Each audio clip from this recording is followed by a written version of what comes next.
નમસ્કાર, હું છું પ્રિયા અને તમે જોઈ રહ્યા છો જનતા કી જાણકારી ન્યૂઝ। નજર કરીએ આજના સમાચાર। ડીસા શહેરમાં છેલ્લા કેટલાક સમયથી રખડતા પશુઓની સમસ્યાને લઈને શહેરજનો ત્રાહિમામ પોકારી ઉઠ્યા હતા।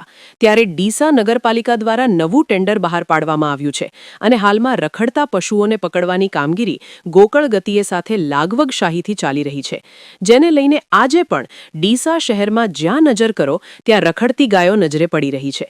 પશુઓ પકડતી એજન્સીને જાણે આખલા પકડવાની કામગીરી કરવાની હોય તેમ શહેરમાં જ્યાં પણ રખડતા આખલાઓ નજરે પડે ત્યાં પહોંચી જાય છે અને આખલાઓ પકડીને ગૌશાળા પાંજરાપોળ ખાતે મોકલી દેવામાં આવે છે, કારણ કે આખલાના કોઈ માલિક નથી હોતા, જ્યારે ગાયોના માલિકો હોય છે। એટલે પશુઓ પકડવાની કામગીરી કરતી એજન્સી લાગવગશાહી ચલાવીને અમુક ગાયો પકડવામાં આવી રહી છે, જ્યારે શહેરમાં રખડતા પશુઓનો કારણે આજે પણ નાગરિકોને અડફેટે લેવાની ઘટનાઓ બની રહી છે।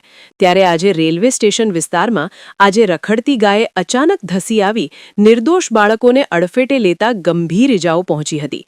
ઘટનાના પગલે વિસ્તારમાં અફરાતફરી મચી ગઈ હતી। ઈજાગ્રસ્ત બાળકોને તાત્કાલિક ખાનગી હોસ્પિટલમાં સારવાર માટે ખસેડવામાં આવ્યા હોવાનું જાણવા મળ્યું છે। શહેરમાં વર્ષોથી રખડતા પશુઓનો ત્રાસ યથાવત હોવા છતાં નગરપાલિકા દ્વારા કોઈ કડક અને સ્થાયી કાર્યવાહી કરવામાં આવતી નથી તેવો લોકોમાં રોષ ફાટી નીકળ્યો છે।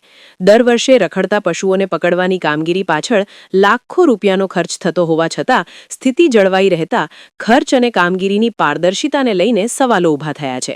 સ્થાનિકોના જણાવ્યા મુજબ રેલવે સ્ટેશન વિસ્તાર સહિત શહેરના મુખ્ય માર્ગો પર ગાયો અને અન્ય પશુઓ ખુલ્લેઆમ ફરતા જોવા મળે છે, જેના કારણે વાહન ચાલકો અને રાહદારીઓ માટે સતત જોખમ ઊભું થાય છે।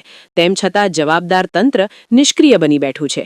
ઘટનામાં ઈજાગ્રસ્ત બાળકીના પિતા મક્ષીભાઈ દેસાઈએ નગરપાલિકા સામે ગંભીર આક્ષેપો કરતા જણાવ્યું કે અનેક વખત રજૂઆતો છતાં રખડતા પશુઓની સમસ્યાનો કોઈ સ્થાયી ઉકેલ લાવવામાં આવ્યો નથી।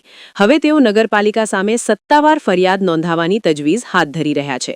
શહેરજનોમાં પ્રશ્ન ઉઠી રહ્યો છે કે જ્યારે નિર્દોષ બાળકો જ ગાયોના હુમલાનો ભોગ બની રહ્યા છે ત્યારે તંત્ર ક્યારે જાગશે? શું વધુ કોઈ મોટી દુર્ઘટના પછી જ પાલિકા હરકતમાં આવશે? ડીસા શહેરમાં રખડતા પશુઓની સમસ્યા હવે જાહેર સુરક્ષાનો ગંભીર મુદ્દો બની ગઈ છે। રિપોર્ટ ભરત ઠક્કર, ડીસા, બનાસકાંઠા। મારી નાની દીકરી 3 વર્ષની છે, એને મોટી દીકરી તેડીને જતી હતી અને ત્યારે પાછળથી ગાય આવી અને ધક્કો માર્યો, નાની છોકરીને મારવાનું ચાલુ કર્યું એટલે પેલી દીકરીએ એ દીકરીને ખેંચી લીધી।